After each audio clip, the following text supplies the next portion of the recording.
Bienvenue sur Top Invest, la chaîne des top d'investissement. Ici, on parle essentiellement d'entreprises de qualité.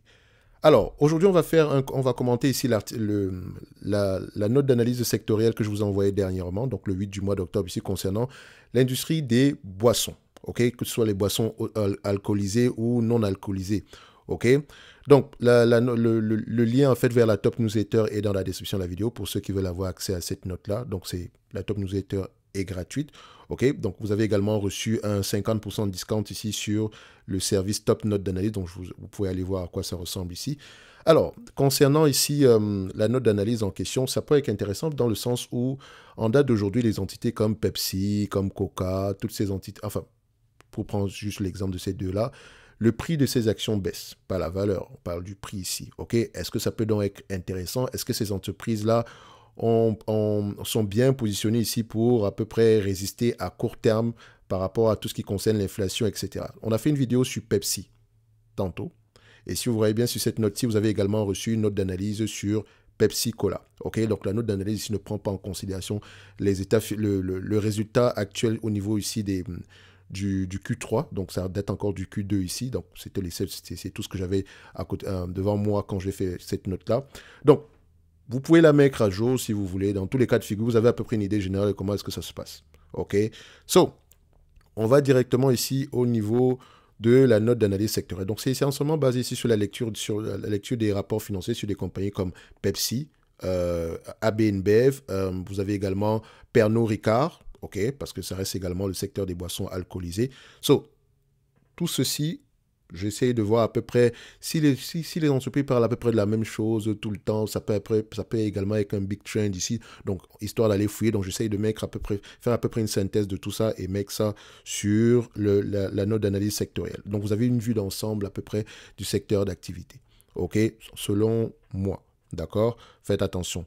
Donc, ça ne veut pas dire ici que tout est bâclé ni quoi que ce soit. Non, c'est vraiment quelque chose qui... J'aime bien ça. J'aime bien regarder à peu près ce qui se passe au niveau du secteur, histoire de voir où est-ce qu'on s'en va, quel type d'entreprise je pourrais sélectionner ici, quels sont les dangers à court terme ou à long terme ici, ok, ainsi que les opportunités d'ailleurs. Alors, on va directement. Donc, l'industrie des boissons comprend des entreprises qui fabriquent des boissons alcoolisées et non alcoolisées. Ces entreprises commercialisent et distribuent leurs produits par le biais de leurs propres canaux de distribution ainsi que par le biais de partenariats avec des pairs du secteur. Et on va déjà s'arrêter là. Quand vous allez regarder une compagnie dans le secteur dans le secteur ici des boissons ou bien dans le secteur ici de l'alimentation, par exemple, donc les package food, etc., vous devez questionner le réseau de distribution. En fait, c'est même au-delà du pouvoir de la marque, de la qualité du produit, le réseau de distribution est très, très important.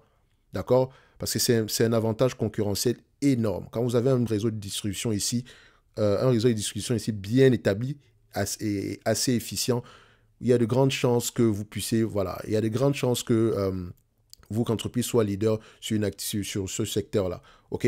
Donc, je ne dis pas que c'est la vérité, je ne dis pas que ça va forcément bien se passer comme ça pour tout le monde, d'accord? Ça va forcément bien se passer, mais il est très rare de voir des entreprises dans ce secteur d'activité avec un mauvais réseau de distribution, d'accord? Donc, également, quand je parle du réseau de distribution ici, je parle des magasins de vente ici. À qui est-ce qu'on vend nos produits?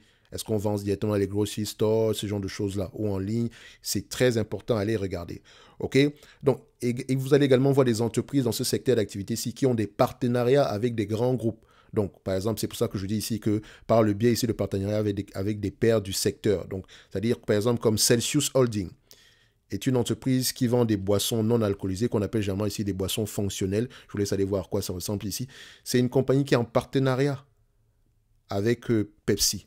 Et vous allez voir que dès le moment où le partenariat, enfin, je ne dirais pas que dès le moment où le partenariat était annoncé, vous pouvez le voir ici qu'on a une accélération sur les dernières années ici des volumes de vente de ce produit-là. OK? Tout simplement parce que Pepsi permet à Celsius d'ici d'avoir accès à son réseau de distribution. C'est très, très important. Donc, dans les deux cas, l'objectif est d'atteindre une large base de clients, que ce soit au niveau national ou sur les marchés internationaux. Quand je parle ici national, ici, je parle au niveau des États-Unis et du Canada. OK? Donc, c'est la même, ça vaut également pour la France, etc. ou à l'extérieur, d'accord? So, en général, la plupart de ces titres ne sont pas de nature défensive. Et ça, je vais m'expliquer. Il est vrai que si la fidélité à la marque soutient des mastodontes tels que PepsiCo et Coca-Cola, la discrétion des consommateurs et l'évolution constante des préférences ajoutent un élément d'incertitude. OK? Donc, c'est pas parce que je m'appelle... Enfin, Coca-Cola, même c'est un bel exemple, mais c'est pas parce que je vends un produit ici dans le secteur des boissons que je vais forcément, que ça va forcément avoir... Je vais forcément avoir ici un, un impact récurrent positif, d'accord, au niveau des consommateurs. Non. Ça dépend des goûts, d'accord. Ça dépend également de la compétition ambiante. Et ça dépend également de l'évolution même de l'environnement macroéconomique, d'accord. Tout ce qui concerne l'inflation, etc.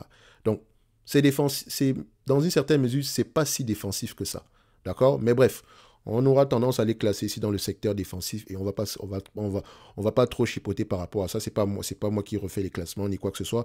Mais il faut déjà prendre tout cela en considération ici. C'est à la discrétion du consommateur. Donc, il faut toujours être au goût du jour, si je peux me le permettre. OK? Donc, quelles sont les prévisions à court terme?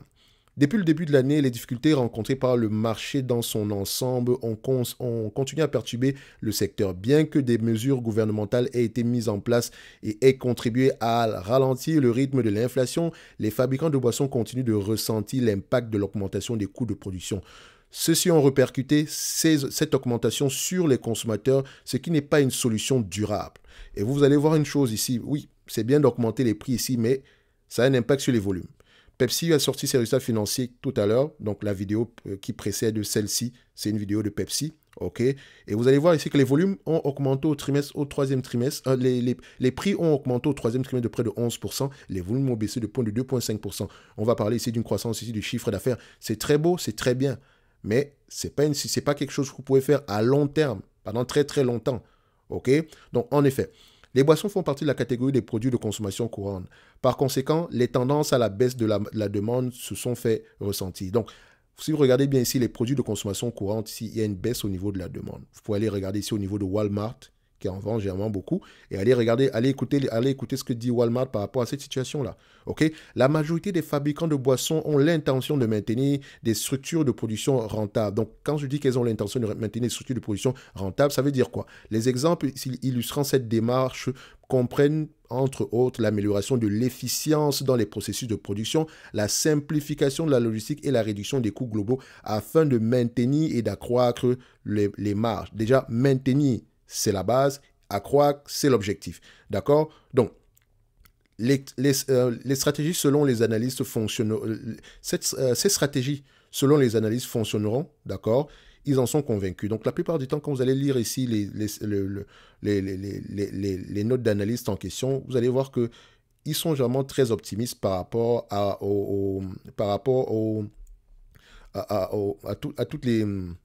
toutes les démarches ici entreprises par ces entreprises-là dans le but de maintenir ou d'accroître leur marge, notamment ici par le fait que ces biens-là sont généralement ici consommés ici de manière régulière par les consommateurs finaux, quand bien même ça dépend ici de leur goût. OK? Il faut également comprendre ici que ces entreprises ont tendance ici à anticiper les changements au niveau des goûts. OK? Ou bien anticiper également les nouvelles tendances. On va le voir ici tout à l'heure. OK? Donc, pour l'essentiel, il prévoit une progression saine des ventes et des bénéfices pour les entreprises de ce secteur entre 2023 et 2024. OK? La progression des ventes, on n'a pas parlé de progression des volumes.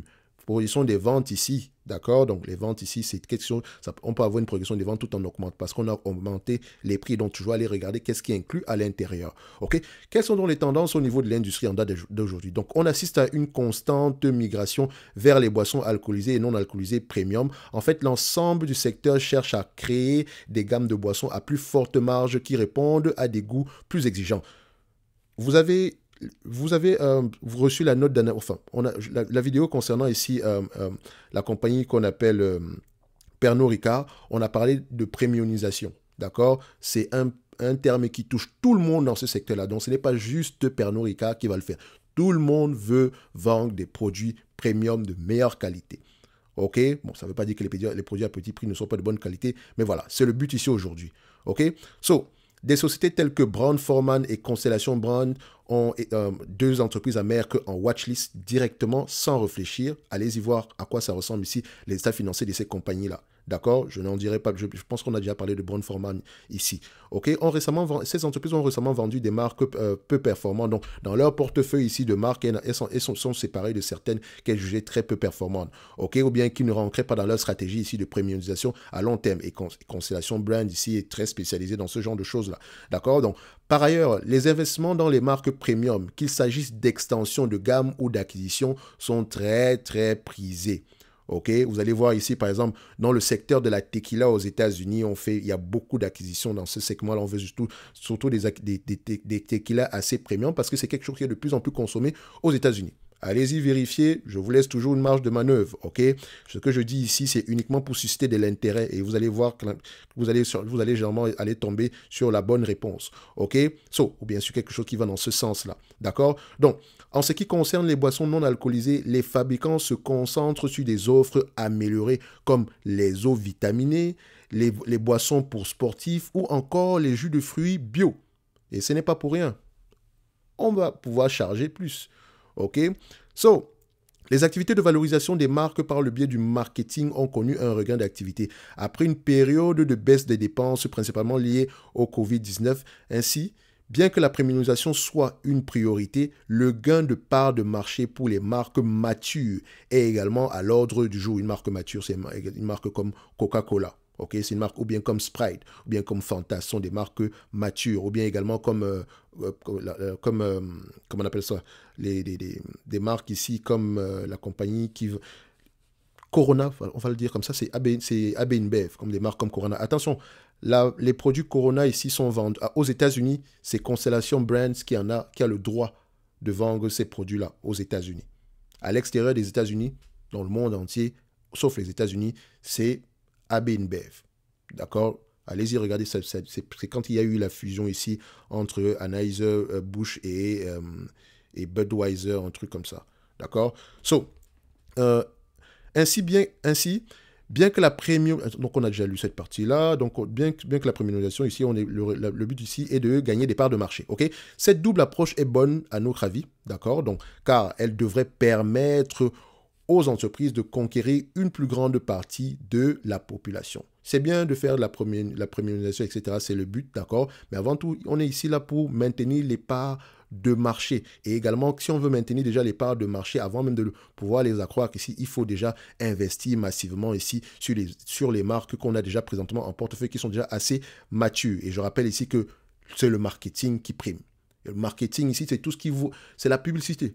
D'accord? Publicité, que ce soit en ligne, que ce soit offline, que ce soit online, offline, c'est la publicité dans son ensemble. Et vous allez voir que les entreprises ici dans ce genre de secteur d'activité dépensent énormément en marketing. Énormément. OK? C'est pour ça qu'elles peuvent se permettre parfois de dire que, oh non, on ne fait plus de la pub sur Meta, ça suffit. Parce que, ouais, parce que vous espionnez, entre parenthèses, hein, vous espionnez vos utilisateurs, etc. Vous vendez leurs données, machin. Je n'ai pas dit qu'ils espionnent, excusez-moi. Ils vendent les données, etc.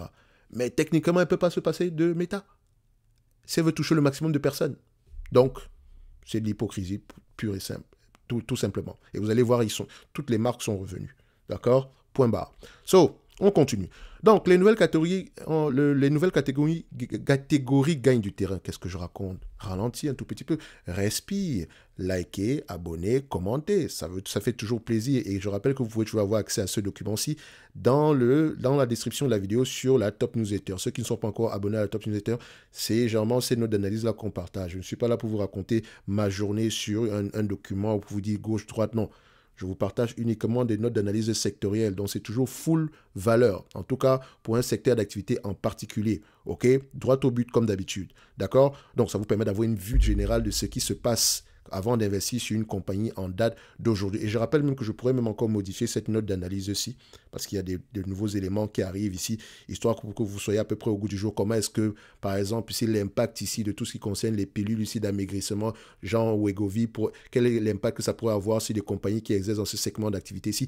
Pas juste les boissons, il y a également le segment ici des aliments transformés, etc. OK?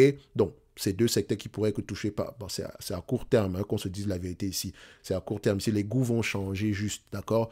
C'est juste ça. Comme je l'ai mentionné sur la vidéo de Pepsi ici, on va juste déplacer la demande sur d'autres produits que les entreprises détiennent déjà. Donc, voilà. La concurrence est rude dans le secteur des boissons. Le marché est parfois défini comme étant saturé en raison du nombre de produits similaires qui se disputent les parts de marché. Donc, les petits acteurs comme les acteurs majeurs, donc les petits acteurs ici, ce sont des personnes comme Celsius, les acteurs majeurs, ce sont des personnes, ce sont des entités.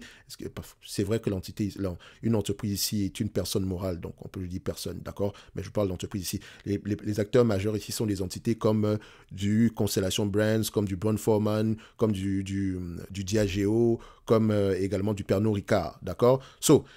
Donc ces activités majeures-là, ces petits acteurs et ces acteurs majeurs-là s'efforcent de suivre ici les opportunités émergentes, d'identifier de nouveaux marchés et d'exploiter ces possibilités afin de rester compétitifs. Donc, ces nouvelles tendances sont principalement créées par l'innovation en matière de produits. Donc, les acteurs majeurs sont particulièrement excusez-moi.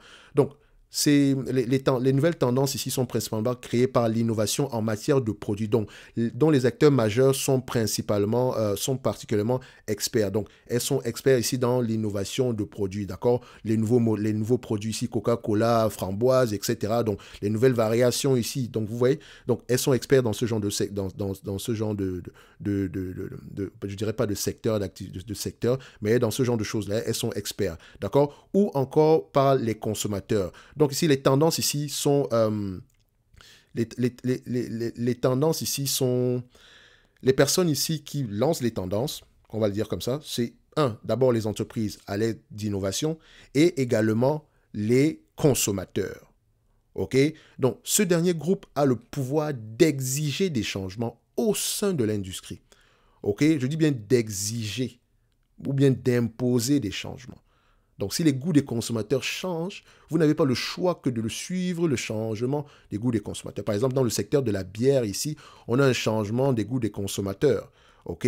On va de plus en plus ici vers des bières traditionnelles ici. Ou bien on veut également ici des bières un peu plus légères, ou bien des bières sans alcool, etc., etc. Donc, déjà, les bières sans alcool, je ne sais pas à quoi ça sert. Excusez-moi. Mais bon, il y en a pour tous les goûts. OK? Donc, c'est pas une nouvelle mode, c'est là depuis longtemps. D'accord? Donc, une catégorie à noter est celle des boissons fonctionnelles. Dans ce domaine, prenons l'exemple ici de Vita Coco. Donc, Vita Coco ici est un leader sur le marché de l'eau de coco. Et l'eau de coco, ce n'est pas un nouveau modèle ici, hein, d'accord? Parce qu'il me semble également que Coca-Cola également a investi également dans de l'eau de coco ici. Ils ont même racheté une compagnie, je pense, on appelle Zico, un truc comme ça. Donc, cette boisson a gagné en popularité depuis quelques années et est devenue plus accessible en Amérique du Nord et dans les environnements non tropicaux. Donc, techniquement, ici, l'eau de coco en question, il y a de plus en plus de fusion-acquisition dans ce secteur-là. C'est pour ça que je l'ai mentionné ici. Vous allez voir que les volumes de vente sont de plus en plus élevés à ces niveaux-là. Je vais parler des volumes. Je ne vais pas parler juste des ventes en termes de chiffre d'affaires. D'accord? En termes de volume de chiffre d'affaires, je parle également du volume ici en termes d'hectolitres, etc. OK? Ou bien en termes de caisses vendues ici. Je pense bien que ici, c'est un terme d'hectolitres. D'accord? Donc, cette boisson a gagné en popularité ici en Amérique du Nord ainsi que dans les environnements non tropicaux. Donc, l'attrait des boissons fonctionnelles dont fait partie aussi bien Celsius Holding que d'autres. Et le terme boisson fonctionnelle, je vais vous laisser aller vous souligner ceci et vous allez sur Google aller voir à quoi ça ressemble. D'accord? Qu'est-ce qu'une boisson fonctionnelle? OK? Donc, on va le dire ici, pour faire simple, hein, si on prend ça, boisson fonctionnelle, je mets ça et je mets ici, au niveau ici de recherche avec Google, on aura ici considérées comme plus saines et plus naturelles. Les boissons fonctionnelles mettent en avant des ingrédients meilleurs pour la santé, considérés comme particulièrement bénéfiques pour la santé et le bien-être grâce à leur haute teneur nutritionnelle. Est-ce que ce n'est pas au goût du jour? Ça vous parle, n'est-ce pas? Et ce genre de produit-là va avoir tendance à pricer plus haut. D'accord? Donc, on va demander des prix plus hauts pour une meilleure qualité. D'accord? Voilà. C'est ça qu'on appelle à peu près des boissons fonctionnelles. Donc, Donc, les boissons, donc on dit ici l'attrait des boissons fonctionnelles, dont fait partie aussi bien Celsius Holding que d'autres, tient en partie au fait qu'elles sont largement considérées comme meilleures pour la santé des consommateurs en comparaison avec les sodas et les jus de fruits traditionnels. J'ai bien dit les jus de fruits traditionnels. Je n'ai pas dit les jus de fruits bio. Parce que dans le jus de fruits, il y a jus de fruits. D'accord? Il y a des variantes à l'intérieur. Il y a des jus de fruits ici sans fruits. Il y a des jus de fruits ici faits de concentré, etc. Donc, il y en a pour tous les goûts. D'accord? So, on continue ici. Alors, une autre activité en plein essor est celle des cocktails prêts à boire. Donc, des entreprises telles que Brown-Forman et Molson Coors collaborent avec des entreprises de produits non alcoolisés dont Coca-Cola Company, The Coca-Cola Company et Vita Coco Company pour combiner leurs boissons respectives. L'attrait est multiple puisqu'il permet la flexibilité des options gustatives intéressantes. Donc, les mocktails gagnent également en popularité et on a parlé de mocktail, non, c'est pas mocktail ici, on l'a pas mentionné quand on faisait la vidéo sur Pernod Ricard. Donc, les mocktails ici gagnent en popularité, donc c'est des cocktails sans alcool, d'accord? Donc, genre Pina Colada, un truc comme ça, sans alcool, ou bien Sex on the Beach, sans alcool, d'accord? Ce genre de choses-là, d'accord? Donc, Constellation Brands a pris une participation ici dans Toast qui fabrique des mocktails, d'accord? Donc, non, vous pouvez aller voir à quoi ça ressemble Toast ici. Donc, non définis comme des boissons fonctionnelles, ces mocktails offrent néanmoins des options de boissons aux personnes qui ne consomment pas d'alcool. Donc, vous pouvez bien prendre ici, je ne sais pas moi, une pina colada sans alcool. OK? Donc, il y en a pour tous les goûts, il y en a pour tout le monde. D'accord? Le marché des mocktails devrait atteindre plus de 9 milliards de dollars aux États-Unis d'ici 2028. Donc, c'est-à-dire que quand on a une nouvelle tendance, les acteurs majeurs ne sont jamais en reste. Ils essayent toujours d'être à la pointe ici des nouveaux goûts, des nouvelles tendances. D'accord? Donc, on parle ici de 9 milliards de dollars aux États-Unis d'ici 2008. Donc, dans l'année à venir, donc en 2024 ici, d'accord, ces branches d'activité sont dans les années à venir, excusez-moi. Donc, à partir voilà, quand on dit années à venir, vous comprenez ce que ça veut dire. D'accord? Donc, à long terme, ici, ces branches d'activité sont appelées à gagner des parts de marché. Ça pourrait également être complémenté à ce qu'on a en date d'aujourd'hui. OK? Donc, c'est à peu près ce qu'on pourrait dire, ce qu'on pourrait ressortir ici sur le secteur ici des boissons, des boissons en général. OK? Donc, je rappelle ici que, dépendamment ici des nouvelles informations, on pourra mettre à jour cette note d'analyse sectorielle. Donc, tout petit ici, qu'on voit à peu près ce qui se passe en date d'aujourd'hui, quelles sont les tendances en date d'aujourd'hui, comment est-ce que l'entreprise se comporte ici à court terme, etc., etc. Donc, j'ai également partagé une note d'analyse ici sur Pepsi, mais le but de cette vidéo, ce n'est pas de commenter la note d'analyse sur Pepsi, peut-être qu'on va le faire sur une autre vidéo ici. Et je rappelle que Pepsi a ressorti ses résultats financiers aujourd'hui, le 10 du mois d'octobre 2023. Donc, ici également, vous avez constaté que vous avez un lien de 50% discount ici sur le service de Top Note, d'accord? Les Top Notes d'analyse ici, je présente essentiellement 2 notes d'analyse sur des entreprises qui, moi, me semblent sous-évaluées. Donc, quand on fait ça, on arrive sur cette page-ci, vous avez ceci, là, donc vous avez cette note-ci, ça comprend le service Top Note ainsi que 2 formations ici, à savoir comment lire les rapports financiers, comment analyser une banque, ok? Donc, vous avez ça ici. Donc, dans le service Top Note ici, vous avez ceci. Recevez 2 notes d'analyse ici sur les entreprises qui, moi, me semblent sous-évaluées. Donc, les notes d'analyse sont basées sur la lecture des rapports financiers, des coûts de conférence call. Vous avez un exemple de note d'analyse ici pour la vidéo concernant ici Pepsi. Vous avez une note d'analyse. Ça ressemble à ça. D'accord? Donc, moi, je lis les rapports financiers, j'écoute les conférences call. Je vois à peu près quelles sont les tendances ici à court terme et à long terme. OK? Et je vous présente ici la note. OK? Ainsi qu'une vidéo ici quantitative où on parle essentiellement de chiffres. Au moins, vous savez où est-ce que vous mettez les pieds en date d'aujourd'hui. OK? Donc, c'est ces 2 entreprises ici qui, moi, me semblent sous-évaluées. Qu'elles versent des dividendes ou pas. D'accord? Donc, ce n'est pas un truc ici où je vais uniquement me limiter aux entreprises qui versent des dividendes, etc. D'accord? Vous avez également ici les notes de suivi, les entreprises que j'ai précédemment mentionnées. Je reviens pour faire le suivi. OK? Donc, il ne s'agit pas de mentionner une entreprise une fois ici. Non, on continue à faire le suivi. Ainsi que les watchlists d'entreprises intéressantes à suivre. Donc, la watchlist générale, où je peux mettre Pepsi, Coca-Cola, Pernod Ricard, etc. Mais maintenant, une watchlist particulière où vous aurez à peu près les entreprises qui paraissent sous-évaluées en date d'aujourd'hui, histoire de vous permettre de commencer à faire des recherches sur des entreprises qui pourraient être de potentiel investissement au prix actuel. OK? Donc, tout ceci inclus dans la top note d'analyse. Donc, différent du service Top Premium ici, c'est que vous n'avez pas les demandes d'analyse quantitative. Donc, vous ne pouvez pas demander d'analyser telle ou telle entreprise. C'est ce que vous voulez, vous allez sur le top premium. OK? Ici, vous recevez juste les notes d'analyse et on peut blablater sur les entreprises qu'on a déjà eu à mentionner précédemment. Vous pouvez parler entre vous. D'accord? De toute façon, vous aurez accès au canal Discord ou bien au canal ici Podia destiné uniquement à ce service-là. D'accord? Le lien est dans la description de la vidéo et vous avez encore présentement 50% discount dessus. OK? Donc, vous pouvez diviser par mois, vous voyez à quoi ça représente, ce que ça représente ici pour la charge de travail qui est dessus. OK? Donc, n'oubliez pas, en date d'aujourd'hui, quelles sont les entreprises? Est-ce que l'entreprise que vous détenez en date d'aujourd'hui dans le secteur ici des boissons, qu'elles soient des boissons alcoolisées ou non alcoolisées, est-ce qu'elle est à la pointe des tendances en date d'aujourd'hui? Ou bien est-ce qu'elle a déjà un pied dessus? Ça ne veut pas dire que toutes les tendances vont fonctionner à long terme, mais est-ce qu'elle est déjà à la pointe ici du changement des goûts des consommateurs? D'accord? Sur Pernod Ricard, comme je l'ai mentionné sur la note d'analyse ici, personnellement, je pense qu'ils prennent de bonnes décisions. D'accord? Les cocktails ici prêts à boire, c'était une très bonne idée. OK? Donc, c'est quelque chose que vous pouvez également regarder en profondeur. Donc, vous voyez ici qu'elle essaye de se diversifier. Elle ne laisse rien du tout de côté. OK?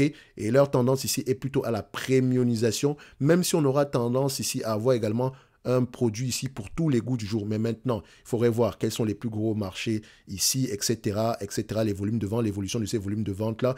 Quels sont les marchés où on est plus mature ici? Pourquoi est-ce qu'on a de la maturité sur ces secteurs-là? Qu'est-ce qu'on peut faire? Quels sont les sous-segments ici qui sont encore en croissance dans certains pays, par exemple? Si on parle, par exemple, aujourd'hui des mocktails. Les mocktails, aujourd'hui, juste aux États-Unis, on vous dit que c'est une affaire de 9 milliards. Et que ça pourrait être en croissance pour les années à venir. Mais c'est magnifique. Donc, techniquement, aujourd'hui, si je vois à peu près, si je suis peut-être Pernod Ricard, je vais peut-être mettre un pied dessus, peut-être qu'en investissant sur une entité en particulier. Non, dommage. Constellation Brands a déjà commencé à faire des acquisitions dans le secteur, mais ça ne sera peut-être pas la seule entreprise dans ce secteur d'activité-là. Bref, vous comprenez que analyser une compagnie, c'est pas juste regarder les chiffres, ok? Il y a beaucoup de choses à regarder au-delà et ça nous permet d'être plus calme ici quand les prix des actions baissent, etc. Non, on se concentre sur l'information qui compte. L'information qui compte. C'est pas juste ici les affaires de courbe, d'accord? Faites attention. Lisez les rapports financiers, écoutez les conférences call, d'accord? Ça prend du temps, mais ça paye. Ça paye cash, ça paye très, très, très bien à long terme. Faites vos devoirs, ok? Lisez vos rapports financiers. Un like, un abonnement, un commentaire, ça fait toujours plaisir. Ceux qui sont dans la top newsletter, mes 5 étoiles, s'il vous plaît, merci. Et ceux qui veulent bénéficier ici du discount en question, vous pouvez l'avoir ici, soit en lien dans la description de la vidéo, ou bien sur le premier commentaire ici épinglé. Et si j'ai oublié, vous avez juste à cliquer, aller sur la top newsletter, mettre vos adresses courriel ici, et boum, vous avez accès à la note d'analyse en question sectorielle, et vous pouvez avoir accès directement au lien pour la top note d'analyse, pour le service top note d'analyse, ok? On va se donner rendez-vous ici la prochaine vidéo. D'accord? Et d'ici là, portez-vous bien. Et avant de terminer, si j'aimerais bien savoir, est-ce que vous m'entendez bien? D'accord? Parce que là, présentement, il y a certaines vidéos où le volume est très peu élevé ici, donc j'ai changé les paramètres. Donc j'aimerais savoir si vous m'entendez. OK? Et s'il y a un problème avec le son ici, dites-le moi. OK? Donc dites-moi en commentaire ici si vous m'entendez. Si vous avez, enfin, la vidéo ici, si le volume était bon. Parce que si le volume n'est pas bon, je vais avoir tendance ici à m'ajuster en conséquence. OK? Merci.